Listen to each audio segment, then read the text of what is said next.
Assalamualaikum warahmatullahi wabarakatuh. Dengan saya Muhammad Fatakila. Di sini kami dari kelompok 5 akan mempresentasikan materi matematika diskrit mengenai graf pohon. Definisi. Pohon adalah graf tak berarah terhubung yang tidak mengandung sirkuit, seperti contoh gambar di bawah ini. Contoh dari dua gambar ini adalah pohon, sedangkan contoh dua gambar di sebelahnya yaitu bukan pohon. Hutan atau forest adalah sekumpulan pohon yang saling lepas atau graf yang tidak terhubung dan tidak mengandung sirkuit. Setiap komponen di dalam graf terhubung tersebut adalah pohon. Contoh dari hutan yang terdiri dari 3 buah pohon seperti gambar di bawah ini. Selanjutnya, sifat-sifat properti pohon. 1. Teorema. Misalkan G PE adalah graf tak berarah, sederhana, dan jumlah simpulnya N, maka semua pernyataan di bawah ini adalah ekuivalen. 1. G adalah pohon. 2. Setiap pasang simpul di dalam G terhubung dengan lintasan tunggal. 3. G terhubung dan memiliki M, N, dan satu buah sisi. 4. G tidak mengandung sirkuit dan memiliki M, N, serta satu buah sisi. 5. G tidak mengandung sirkuit dan penambahan satu sisi pada graf akan membuat hanya satu sirkuit. 6. G terhubung dan semua sisinya adalah jembatan. Yang kedua, teorema di atas dapat dikatakan sebagai definisi lain dari pohon. Selanjutnya, pohon merentang atau spanning tree. Pohon merentang dari graf terhubung adalah upagraf merentang yang berupa pohon. Pohon merentang diperoleh dengan memutus sirkuit di dalam graf. Contoh gambarnya seperti G. P1 garis di bawah dihilangkan, sedangkan T2 garis di samping kanan dan samping atas juga dihilangkan. Yang T3 garis sisi dari samping kiri dihilangkan, dan T4 garis sisi kanan dan garis sisi kiri dihilangkan. Selanjutnya, setiap graf terhubung mempunyai paling sedikit satu buah pohon merentang. Graf tak terhubung dengan K, komponen mempunyai K buah hutan merentang yang disebut hutan merentang atau spanning forest. Selanjutnya, aplikasi pohon merentang. 1. Jumlah ruas jalan seminimum mungkin yang menghubungkan semua kota sehingga setiap kota tetap terhubung satu sama lain. 2. Perutean atau routing pesan pada jaringan komputer. Contohnya pada gambar A dan B di bawah ini. A adalah contoh gambar dari jaringan komputer, sedangkan B adalah contoh gambar dari pohon merentang multicast. Baiklah, saya akan melanjut materi yang dijelaskan teman saya sebelumnya. Namun sebelumnya perkenalkan, nama saya Ibnu Hanafi Salam dengan NIM A12 2023 06994. Baik, kita mulai saja langsung. Di sini merupakan materi lanjutannya, yaitu pohon merentang minimum. Uh, Pada pohon merentang minimum ini ditentukan oleh grafik terhubung berbobot mungkin mempunyai lebih dari satu pohon merentang. Lalu yang kedua, pohon merentang yang berbobot minimum dinamakan dengan pohon merentang minimum atau minimum spanning tree. Di bawah ini merupakan dua contoh dari pohon merentang minimum. Lalu di sini ada algoritma prim. Di sini ada 3 langkah. Yang pertama yaitu diambil sisi dari G, graf G yang berbobot minimum, lalu dimasukkan ke dalam T. Lalu langkah kedua, pilih sisi U, V yang mempunyai bobot minimum dan persisian dengan simbol di T. Tetapi U, V tidak membentuk sirkuit di T. Lalu masukkan U, V ke dalam T. Lalu langkah yang terakhir, langkah ketiga, ulangi sebanyak N-2 kali. Di sini merupakan contoh dari algoritmanya.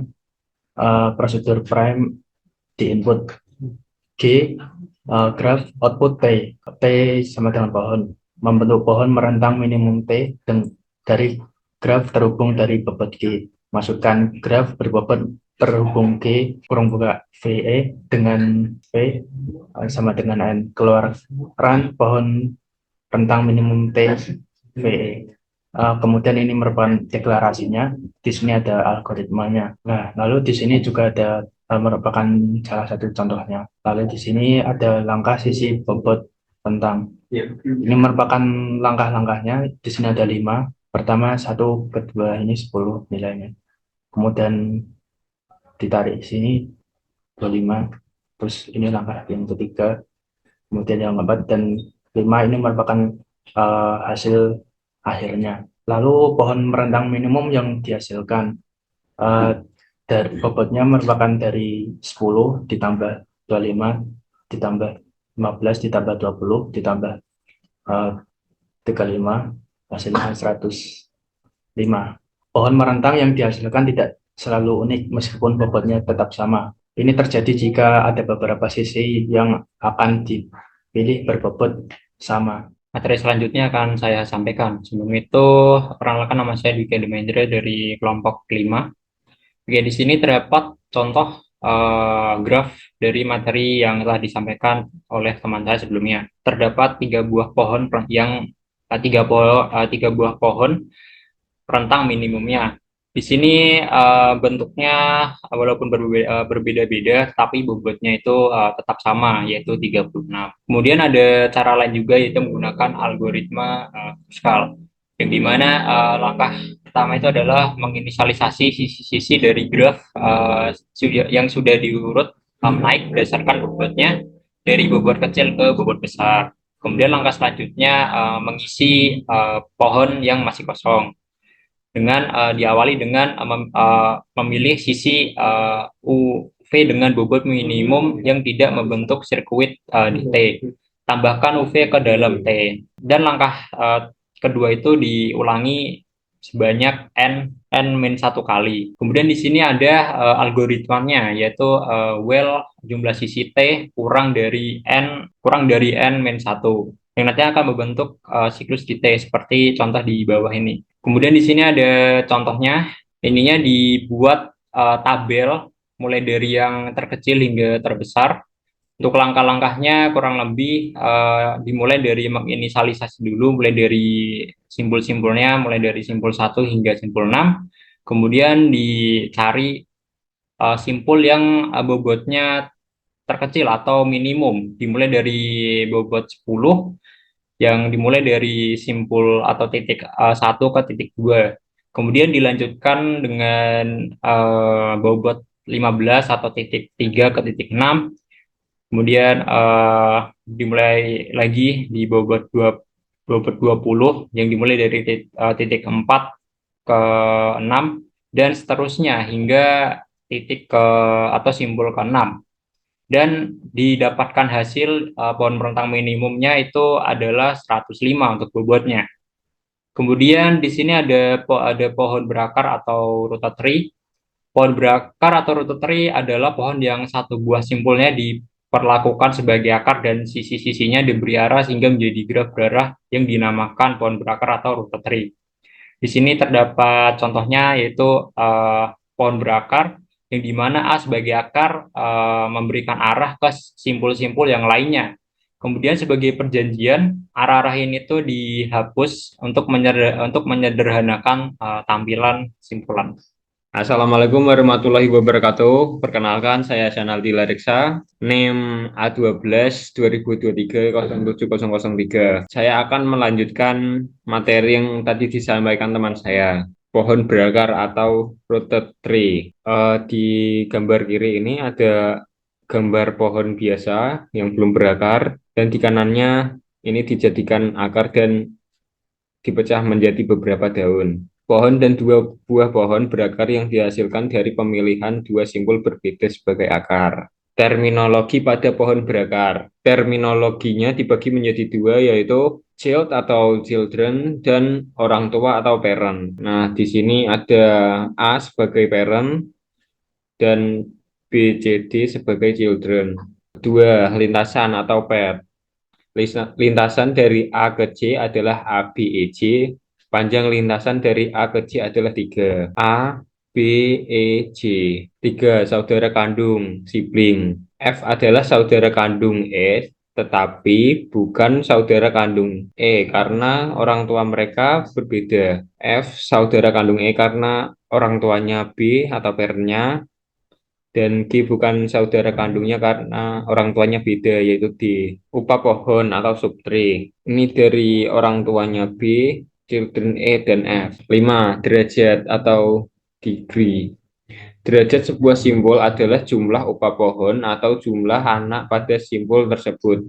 Derajat A adalah 3, derajat B adalah 2, derajat D adalah 1, dan derajat C adalah 0. Jadi derajat yang dimaksud di sini adalah derajat keluar. Derajat maksimum dari semua simbol merupakan derajat pohon itu sendiri.